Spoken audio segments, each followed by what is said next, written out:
What is up, everybody? Welcome back to another episode of Retro Hoop Collectibles. We today are going to talk about one of, if not the, in my opinion, best boxes that you can get right now. If you are into 90s basketball, 90s hoops, 90s inserts, all that good stuff. The popularity of 90s inserts, I'd say over the last 8 to 10 months, is really starting to climb. People are really starting to appreciate them. Not only for how they look, but also, how hard it is to get these in good condition, gem mint condition, PSA 10s, SGC 10s, and so on and so forth. Because a lot of them are very condition sensitive. But as I've said before, I'm trying to do a little bit more ripping this year. And one of the things that I wanted to do was get my hands on a couple of 90s boxes. As you guys know, I am on a mission to open every year of NBA hoops. NBA hoops is my favorite. So far, the modern stuff I've been able to do over the last 2 or 3 years. So I'm kind of going back now, and I got the early 90s stuff covered. Obviously, the first set, 89, and then 90, 91, 92, 93, 93, 94, 94, 95, 95, 96 I've opened. And then now we're starting to get into that territory where your Kobe's come along, right? And so those boxes are a little more expensive. But as I have some alerts set up in eBay, and as I'm buying boxes and things like that and trying to pick up boxes, I came across a box that I talked a little bit about a couple weeks ago in the podcast with JD as my favorite absolute box set of all times. And funny enough, for as much as I like this set, I really haven't opened it on camera. And that's because it's relatively expensive. But as we're going to take a look here in a second, the amount of stuff that's in this box and what you could potentially hit is massive. So what set am I talking about? I'm talking about the 1993-1994 Fleer Ultra box set. Now, it comes in a bunch of different configurations. They have the mega boxes. They have Series 1, Series 2. They have the regular size boxes. And I want to say there's a hanger set. I want to say there's a hanger set. I could be wrong on that. Nope, there's not a hanger set.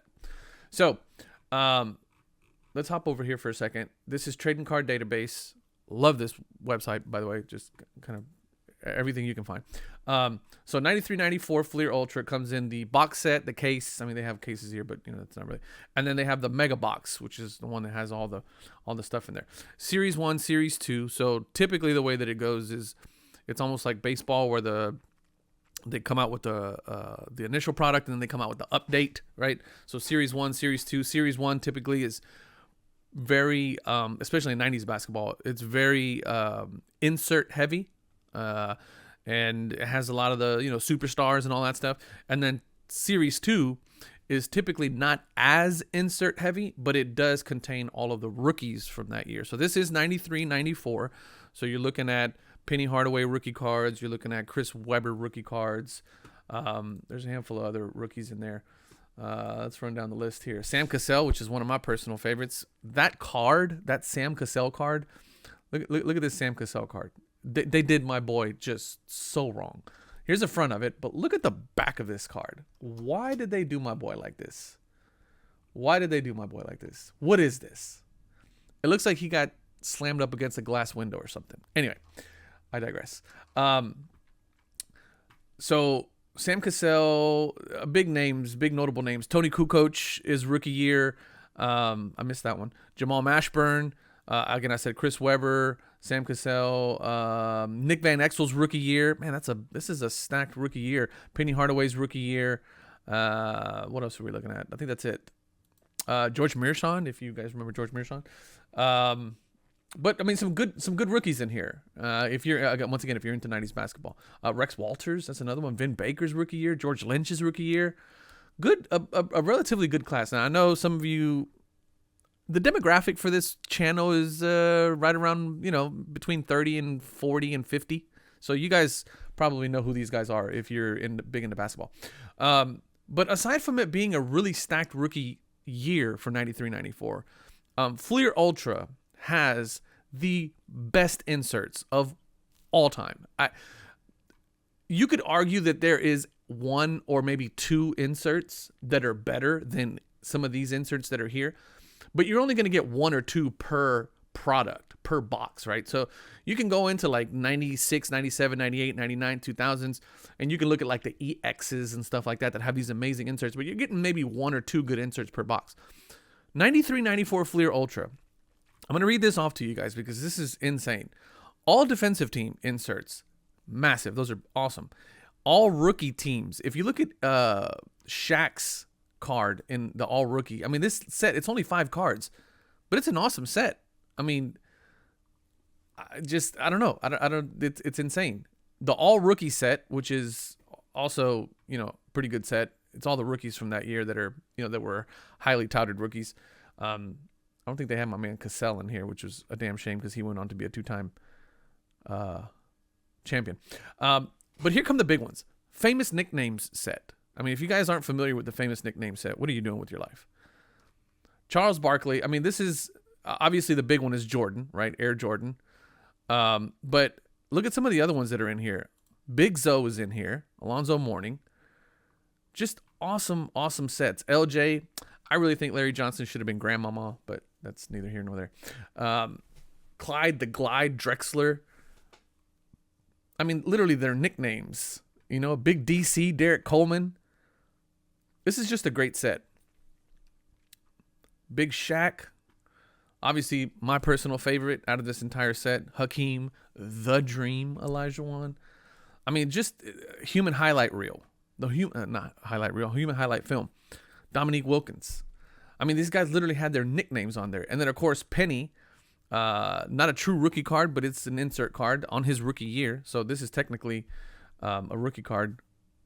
Shout out to my boy Vic. I know he's not going to like that. But and then one of the most disrespectful things, Baby Jordan. I mean, how are you going to call Harold Miner, a grown man, Baby Jordan, while he's playing with Michael Jordan in the same season?